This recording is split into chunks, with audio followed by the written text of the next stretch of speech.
Hi, this is Mr. Simmons. It's our first video lecture. I'll post this every Monday on Edsby. This is a weekly video lecture. It gives me a chance to go over the material just like in class where I have a usual blackboard, but now I have them on poster papers. I have 3 today. 1, 2. We'll take the 2 down and we'll do the third one. If you can't see it, which you probably can't, my cameraman, Oscar, will take a picture of each one and then you can zoom in and look at it at home. Okay? I posted on Edsby that we're going to do a weekly lecture. Every Monday I'll post it, and I'm going to post homework tomorrow. And I just so that it's clear, I want to just kind of go over that real quick. So you are reading in AMSCO a new chapter. It's going to be chapter 24. Okay? It's called the Great Depression, so we're going to cover the Great Depression and the New Deal. Now, I posted on Edsby that because of the virus and the situation, AP has basically said that we don't need to know any information after 1945. So we're going to do the Great Depression, the New Deal, World War II, post-World War II diplomacy, and then we're done. And so that'll give us a lot of time in class if we come back the 13th, or if we're here doing this, until the end of the year to basically just review. So I'm going to spend this video lecture and the homework on the Great Depression and New Deal, and then next Monday we'll have a video lecture part 2, which will finish chapter 24. So I'm going pretty slow. We're probably going to spend a week or 2 weeks on the same chapter. Okay, so homework real quick.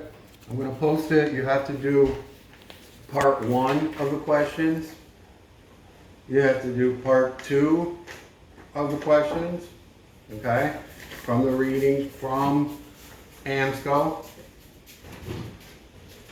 Also, there's a supplemental reading, reading part 1, reading part 2, reading part 3, and there are questions that go with it. I also will upload a cheat sheet, an interesting cheat sheet on the New Deal alphabet soup programs. I don't know, somebody in my family is crawling down on the floor next to me, I don't know why. The New Deal alphabet soup programs. And this is a really interesting sheet that'll help you as a cheat sheet.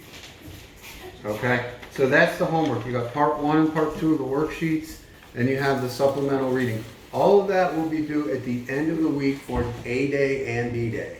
If you don't finish it by the end of the week, there's a lot of leniency here because of the situation, and you can keep working on it the following week, but I would like you to keep up with work and try to have it all done and uploaded to Edsby by Friday at 3:30.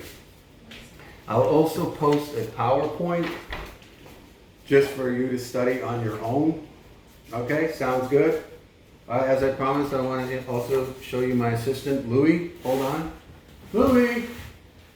Come on, Louie. Come on, look. Here's my assistant, Louie. Okay? See? There he is. My assistant is here to help. Yes. I have another assistant. Okay, Mimi. Mimi. Okay, looks like Arthur's showing Mimi. Me. There's memes, Keens. Okay, let's go with Mimi. Okay, there you go. Okay, sounds good. Okay, so that was the homework. Let's go over some of the material. We finished the 1920s, and that's done. So we're in chapter 24, and we're talking about the Great Depression. What were some of the causes of the Great Depression? I've listed them here.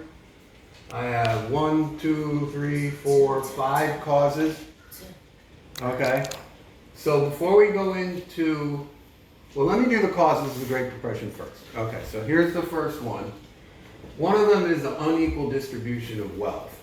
In the 1920s, wages were stagnant, and by 1929, the unequal distribution of wealth had become really extreme. Only 1% of Americans controlled 40%, 1% of Americans controlled 40% of the wealth, and 80% of Americans had no savings.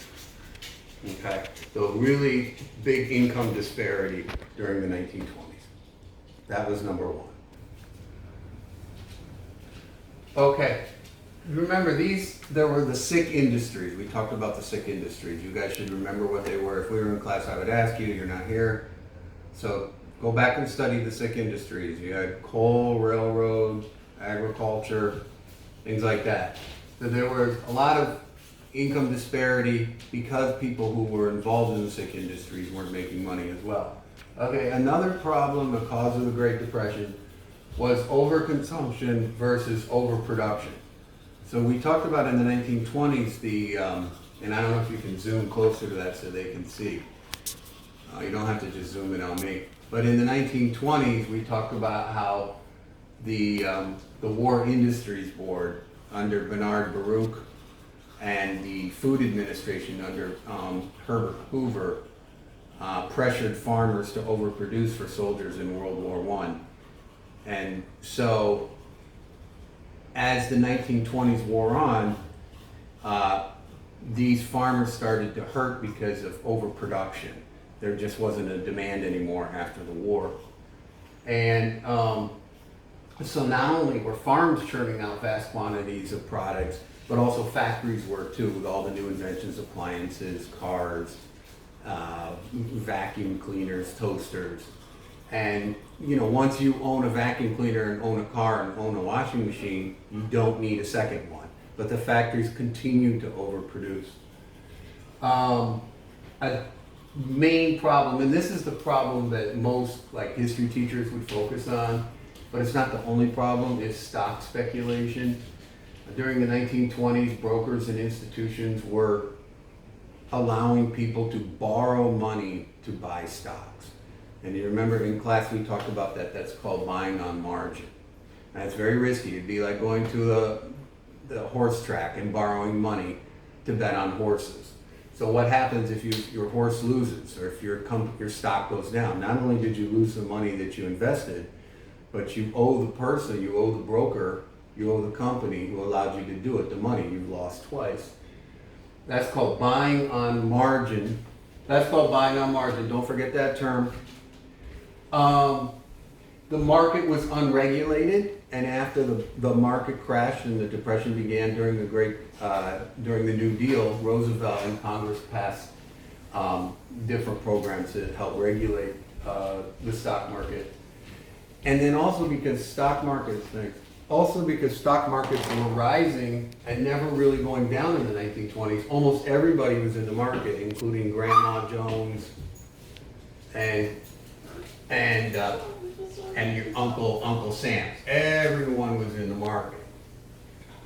Another cause was our fragile banking system. As the crisis deepened, the Federal Reserve tightened the money supply and focused on preserving the gold standard. Remember our hard money, soft money discussion? Well, the hard money advocates are still at it. The Republican hard money advocates are still at it, even in the 1920s, in the late 20s when it crashed. And so they tightened the money supply. And this is a common theme. Remember when Jackson forced farmers out west to pay in hard money, the specie circular, so it's a common theme. The stock market, again, like I said, was unregulated. The federal government raised tariffs to its highest point ever. And so all of this created a situation where the financial system was very weak. Another big problem, and this is a common problem you see on a stimulus question, even though I believe your AP exam doesn't have the same format anymore, is the excessive use of credit. Installment plans took root in the 1920s. People started borrowing money to buy all of these new inventions, like appliances, cars, and clothes on credit. And then when the market crashed, they were in debt and had no savings. So these are the 5 big causes of the Great Depression: unequal distribution of wealth, underconsumption versus overproduction, stock speculation, fragile banking system, excessive use of credit, but also we talked about other things like the sick industries, the struggling farmers, things like that. Okay, sounds good? All right, so when the stock market crashed in 1929, I'm just gonna kind of go over really quickly what happened. Half of the banks failed, unemployment rose to 25%, homelessness skyrocketed, many took to traveling on freight trains, who are called hobos. Mass migration, mass internal migration increased. Housing prices dropped about 1/3, 30%. Suicide rates rose along with malnutrition and prostitution, and alcoholism increased, and young people put off getting married. Divorce rates increased, and young people were put off going to college. So it was a dire situation, really bad. So when President Roosevelt was elected, he was a Democrat, he was a progressive Democrat, and they came up with this very liberal, progressive, big government plan to save the country. Next lecture, we can get into the merits of whether that was the right approach or not, but the rest of this lecture, I just want to talk about all of the programs that they enacted called alphabet soup programs, and they're called alphabet soup programs because they all have little acronyms that you can remember. So the first crisis facing the nation was the banking crisis. 5,190 banks failed in 1933, bringing the total to 10,951. It's about half of the entire banking system collapsed. FDR created what he called a bank holiday. This is a term you definitely want to remember. It was between March 6th and March 10th, 1933. Only banks who were solvent, now students ask me what does solvent mean? You can go look it up, but it means like sound, financially sound, could reopen. Most did, but some weren't allowed to reopen and had to get new charters and failed. The goal was to restore the faith in the banking industry. Roosevelt took the nation off of the gold standard, and I'm sure the populists and the soft money advocates were rejoicing. And then Congress passed, and people who had private holdings of gold in the banks were told to surrender their private gold holdings to the Federal Reserve in return for currency. I just wanted to bring something up here. A lot of people refuse to surrender their gold, as you can well imagine. And so they created a tax on people hoarding gold and various other penalties. And the Federal Reserve announced that it had names of people. It made a list of people who were hoarding gold. There were guards that oversaw the trucks returning the gold back to Fort Knox and the Federal Reserve. And eventually, Roosevelt had amassed a huge gold chest in the Federal Reserve, which was used as a way to stabilize international markets. FDR did the opposite of what the old Federalists or Whigs who hoarded gold and reduced the paper supply, allowing for the prosperity of the common man, right? Remember all that discussion. Okay, kind of ironic, a Democrat hoarding gold. Okay, the EBRA, the Emergency Relief Act, 1933, gave the president power to close unsound banks and bolstered liquidity in Federal Reserve banks. Recall President Wilson established it in 1914. This is the alphabet soup program, so here's one of them, the EBRA. I think it's the first one. Okay, I can tell my cameraman is getting tired, so we're moving on. Banking continued. So to assure Americans that the banking system was solvent, FDR began these radio speeches called fireside chats, and you can ask your parents or grandparents about them. I'm sure they're aware of them. It's very reassuring, calm the country down. That's the famous line where Roosevelt says, "The only thing we have to fear is fear itself." Congress passed the Glass-Steagall Banking Reform Act, which sounds really boring, but it was super important. It created the FDIC, the Federal Deposit Insurance Corporation, which insured deposits up to $5,000. So in the past, you could have been a hard worker, you didn't buy things on credit, you did everything you were supposed to do and the bank failed and you lost all your money. Now they're going to prevent that, so if the bank fails, you can keep up to $5,000. Today, it's $250,000. The main thing you should know, and I'm getting into the weeds a little bit on this, that it forbade commercial banks from engaging in excessive speculation, no investment banking. In 1999, that was repealed, and a lot of people think that the repealing the Glass-Steagall Banking Reform Act was a major cause of the last housing crisis / recession of 2005. Other reforms were, here we go with the alphabet soup, FSA, Federal Securities Act, which forced brokers to tell investors if the stocks were legit. The SEC, which still exists today, the Securities and Exchange Commission, and that protected the public from fraud and deception in market. So that's all the boring banking stuff. Let's go into the main alphabet soup programs that help ordinary people. This is the CCC. You have to remember this one. This is mandatory memorization. This is the Civilian Conservation Corps. Basically, they employed 2.75 million young men between the ages of 18 and 24. They took them out of the cities and small towns and sent them to rural areas in the South and in the West mostly. They lived in government camps, and they did reforestation, firefighting, swamp drainage. They developed tons of parks. They lived in military-style barracks, and they were forced to send most of their money back home to support families. The CCC was segregated. I don't know if my cameraman can zoom in on the picture, but here is the picture of the CCC guys working out in the forest. You got that one? Okay, they're kind of buff, right? These guys were tough. Here they're making a road. See that? Now I told you the CCC was segregated. This was called the colored CCC. And here they're repairing a tractor, working in an office, farming, cooking. Okay?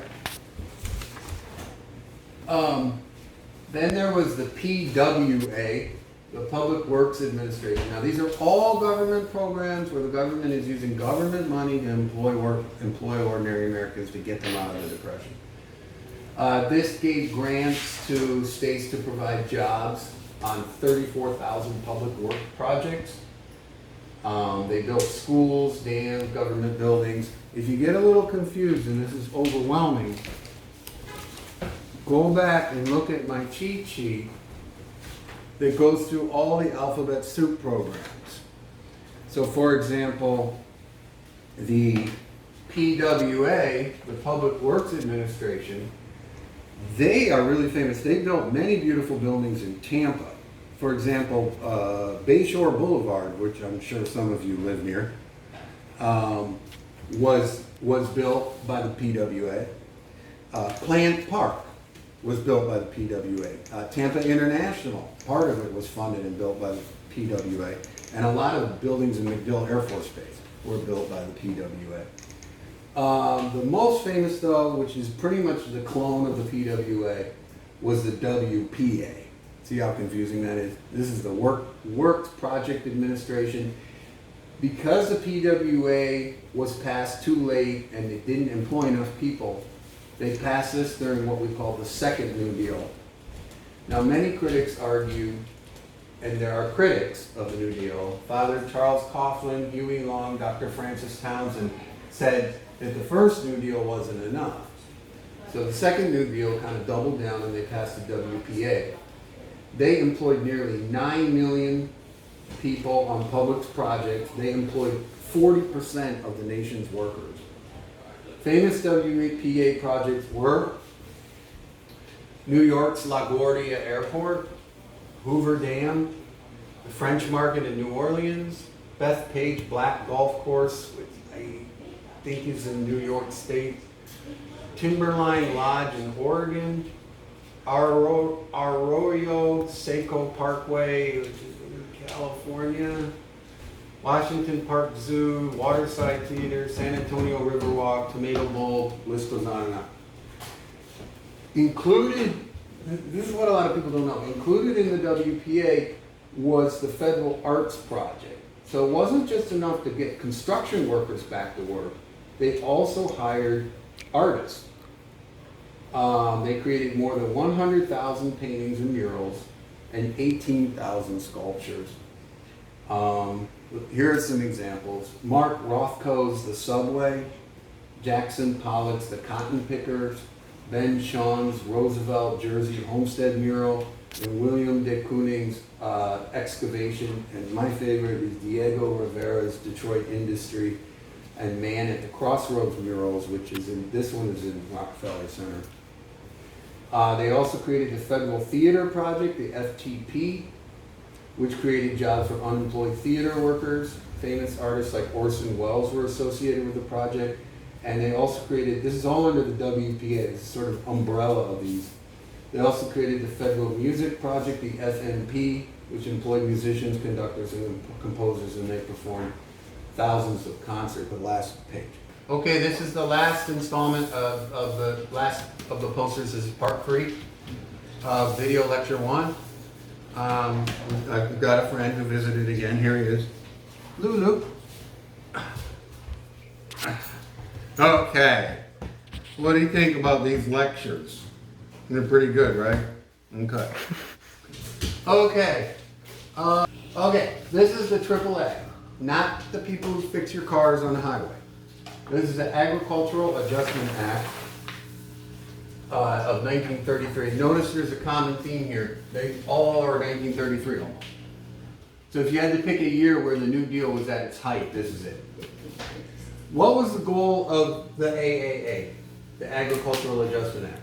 It was to reduce surpluses of farming goods by paying growers to reduce crop acreage. Again, see my worksheet, I posted. So for example, they plowed under the entire cotton crop of 1933. And they also killed several million pigs, and they took the pigs, the dead pigs, and gave them out as welfare to poor people, or they used them as fertilizer. Again, why are they doing this? To reduce supply, to increase the price, and help farmers. Several million pigs were slaughtered and distributed as welfare or fertilizer. Here it gets a little complicated. Part of the AAA would later be found unconstitutional by the Supreme Court. And the court struck down other parts of other programs in the New Deal. This will be next week's lecture, but Roosevelt, this is criticized by many people, including me, led to his court packing scheme, and we'll talk about that later. The NIRA was the National Industrial Recovery Administration. To me, this is just my personal opinion, this is veering away from employing people and getting them out of the Great Depression. So like I was saying, part of the, no, I'm sorry, I'm back at the NIRA. In my personal opinion, this was veering away from hiring people out of the Depression to get them employed. And this is more leaning towards old school progressive Wilsonian reforms. So Roosevelt was a Democrat. Remember, after Wilson, you had the 3 Republican presidents, Harding, Coolidge, and Hoover, who followed the laissez-faire, social Darwinistic type policies. This is back to the progressive era, so if we go through this, you'll see what I mean. Part of the NIRA was to prevent extreme competition. They wanted a level playing field. They conducted labor disputes, and they managed overproduction. Some people criticize this as being socialistic. They set maximum work hours, and they set a minimum wage.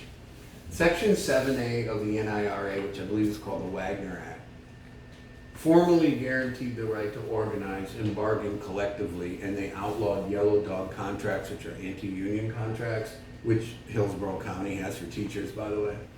It's called right to work contracts, but in my mind, they're basically yellow dog contracts. This one is, you ready? Is the NRA. This is not the National Rifle Association. This is the National Recovery Administration. This was really just sort of the propaganda spokesman wing of the NIRA. So for the people, the public to accept these things, which were very progressive, they formed the NRA. What they did was they asked businesses, they asked very politely with a lot of pressure to put NRA Blue Eagle posters in the windows of their businesses, which said, we support all of these things under the NRA. And this also was criticized by small businesses and other people as being kind of almost Orwellian. All right, let's finish this up. So the TVA, the Tennessee Valley Authority, 1933, see trend there? Built hydroelectric power plants, dams, in the Tennessee Valley, employing thousands, providing electricity to rural poor and prevent flooding that had plagued the rural poor there for a long time. Unfortunately, the dams destroyed the national ecosystem of the region, so you kind of have to ask yourself, you know, did the benefits outweigh the disadvantages? I personally think they didn't. And that's why I have to ask you guys one more time. What's the damn problem? Okay? I didn't swear. I just said, what's the damn problem? Okay? I wanted to ask. FHA, the Federal Housing Administration, 1934, part of the Second New Deal. This stimulated the building industry by giving homeowners small loans to extend the size of their house or to build more on their house. This still exists today. I bought my first house with an FHA loan. Later on, and we don't need to know this because of the AP changes, because of what happened with the virus, because we don't have to know about the 1950s, but this stimulated suburbs. The SSA, the Social Security Act of 1935, created old age pensions for retired workers. Obviously, we still have that today. And it was financed by a payroll tax on both employers and employees. I believe today it's 6.2% or 6.45% that the employer has to pay for each person's wages, and then the employee has to pay. It comes out to, I think it's 12%, 12 something percent. The IRA, this is interesting, and this would be a possible APUSH question if they ask this. It's called the Indian Reorganization Act of 1934. Finally, they repealed the Dawes Severalty Act. Okay, we're not going to get into that. You know all about that. And it gave tribal ownership of land back to the Indians, and it ended laws forbidding ceremonial dress, dances, and languages. It was led by John Collier, who shows up on APUSH exams a lot, and he was the commissioner of the Bureau of Indian Affairs. Okay. I'm going to have my cameraman take 3 pictures of the 3 posters. We'll upload that along with the poster, and you should be good for week 1. Thanks for joining. Have a good week and stay safe.